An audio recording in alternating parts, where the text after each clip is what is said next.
This Ag Business Update brought to you by American Implement, indebted to the past, committed to the future. In a moment, Dr. Roger McEowen. When you've had a best friend for over 50 years, you develop a trust. And the Scott Co-op has been a trusted rural friend since 1957. A co-op keeps money in the area, doing business for and with their members. And that helps keep their hometown thriving with keeping money in the community. Scott Co-op is not just an elevator. It's the rural way of doing business. So, when you see an elevator, remember your friends at Scott Co-op. Wolfter Construction and Irrigation has been around a long time, and a lot of folks have trusted them to design, build, and service all sizes of commercial and on-farm storage for grain and equipment. Wolfter is also known for their outstanding irrigation division, where they stock a complete selection of nozzles, regulators, drops, gear drives, electrical, and structure components. Looking for an electric motor? Wolfter has a large selection in single and three-phase. Next time, reach out to the pros who have decades of experience at taking care of business the right way. Wolfter Construction and Irrigation. And joining us for another Ag in the Courtroom segment is Dr. Roger McEowen of the Washburn School of Law. Roger, hard to believe another month is here. Well, summer's moving fast. We're already into August, and so pretty soon we're going to be Christmas before we know it.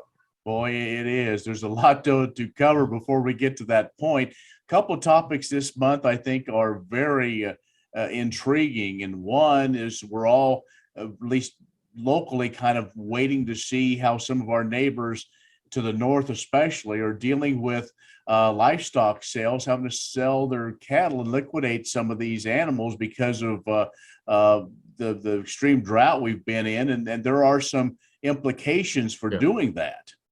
Yeah, I just returned from a trip, a speaking trip out in Montana, and I tell you, Ken, the areas in the Dakotas, across Montana, wheat country, and out into the mountains, and then in Idaho and Wyoming, very, very dry.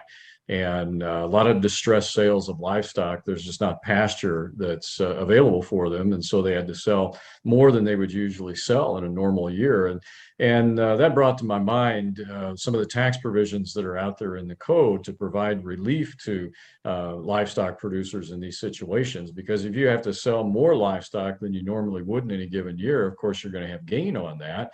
And you could have a greater tax liability on top of the problems that you've already got facing with the drought. So Congress has given us a couple of provisions to provide some tax relief in that situation. And so with that, I mean, it's a matter of really, that's one of the last things you would think of, though. I mean, it's simply a matter if you have nothing to feed those animals, you need to get rid of them. But you don't want that whammy of a gain that you certainly weren't wanting. Right. And the two ways to treat it are either as an involuntary conversion, which means you're going to replace those animals with like kind animals, and you're basically deferring the gain until you sell the replacement animals. So you basically have 2 years to replace. That was extended to 4 years because a number of years ago there was extensive drought in western Kansas, and that caused legislation 15, 20 years ago to extend the 2-year rule to 4 years. So if I replace with like kind livestock, I have 4 years to do so, and then I report the gain on the excess that I sold in the given year when the replacement animals are sold down the road. I can also replace those animals with farm machinery or equipment. If I do that, I have a 2-year replacement period. So if I can show that I can't find, it's not feasible to replace with like kind livestock, then I can replace with farm equipment and machinery, but I have 2 years to do so. Sure. The other rule is a 1-year deferral. So instead of replacing the animals, I can just defer the gain into next year. And so the point with all this, Ken, is producers really need to get with their tax preparers, their tax professionals, because there are particular rules that apply to each of these provisions. What type of livestock qualify? That's different. Do you have to be in a disaster area? That's different. One, you have to have qualified livestock to replace with. The other one, you don't.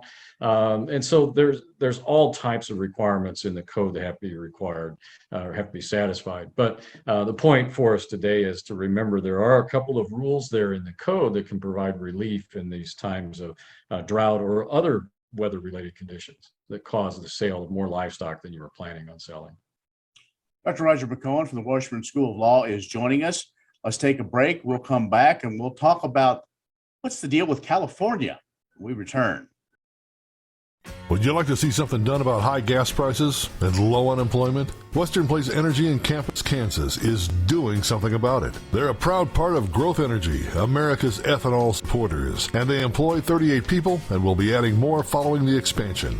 Ethanol fuel not only reduces the cost of regular gasoline, it's good for the environment and keeps money right here in the United States while supporting local rural jobs. Western Plains Energy, doing something for the future.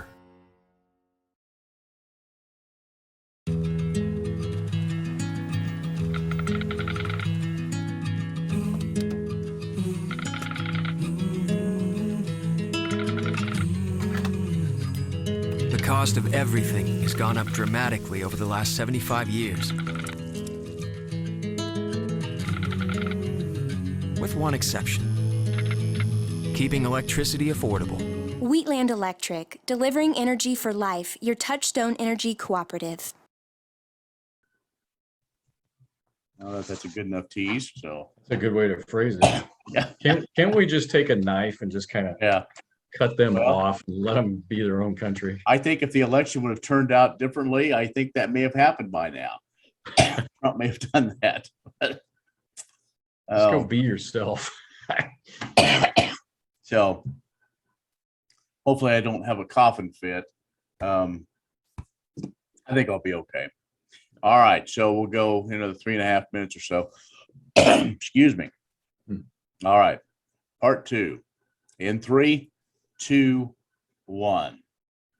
And our guest is Dr. Roger McEowen from the Washburn School of Law. We're talking about more developments either in the courtroom or things that you need to be aware of. And this second topic, Roger, is another one that we're all really concerned about, even though it may not affect us directly in our backyard. But what's going on in California? Are they really able to dictate our food system?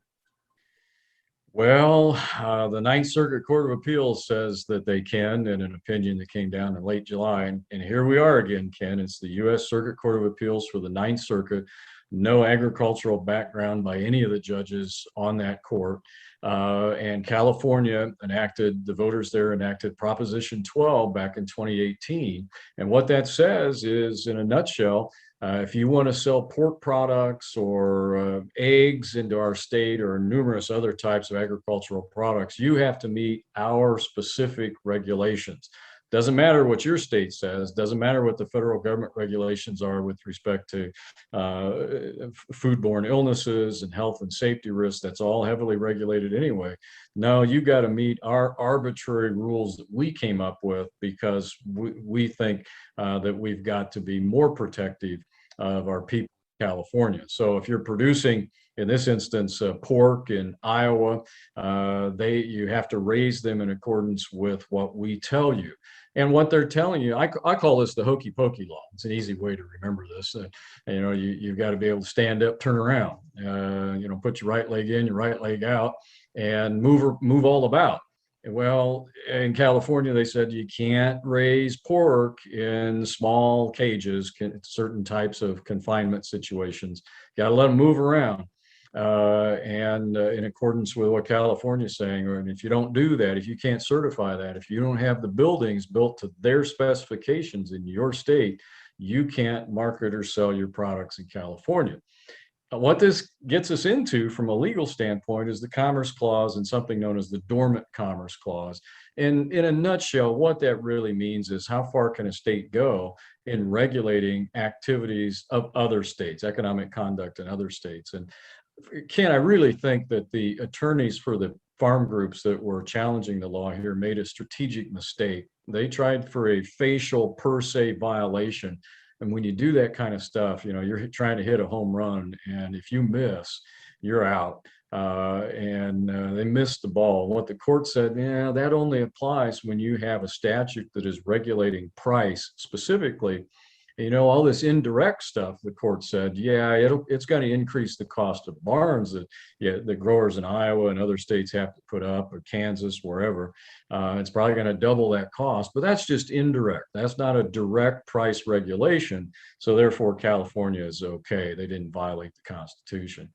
So we shall see if the U.S. Supreme Court decides to take this case. But even if they do, I'm not terribly optimistic about it, because they've even been, kind of cloudy on how they analyze these types of situations. And none of them have an ag background either. The closest you get would be Amy Coney Barrett and Justice Thomas. The rest are all from Yale and Harvard, and that doesn't bode well for agriculture. Wow. All right, Roger, if folks want to learn more about what we've discussed, you also do a very frequent blog and a radio program and so on. So how can folks learn more about everything that you've got going on? Well, they can find my blog through my website, and that's washburnlaw.edu/Walter, WALTR, and it's got my continuing ed schedule on there too. It has audio files of recent radio and TV interviews that I've done, including ones that I've done with you. And they can also see the speaking schedule that's coming up, including an ag law event coming up in Nebraska in early September. All right, Roger, again, thanks for the update, and we look forward to talking with you again next month. All right. Thank you, Ken. Thanks. Dr. Roger McEowen from the Washburn School of Law has joined us. Stay with us. We'll have more in just a moment. S&S Trailer Sales, with 2 locations in Ness City, Kansas, is where everybody goes to buy or rent trailers. They feature the all-new, all-aluminum Mauer grain trailer with all of the electric options, the easy-to-load detached trailers, and a huge stock of header trailers. At the west location, you'll find bumper poles, goosenecks, and oilfield specialty trailers, along with flat and utility beds for pickups. S&S Trailer Sales in Ness City and on the web, but remember, you do have to spell out the "and." 1030 KBUF has ag information every day, beginning just a little bit after 6 o'clock. We look at the overnight markets all the way through the close and have ag news update, weather, and all kinds of information to help you on the farm and ranch. You can also follow along on our social media channels, and you can listen online to KBUF or any Southwind broadcast station at westernkansasnews.com. I'm Ken Rogers. Thanks for watching.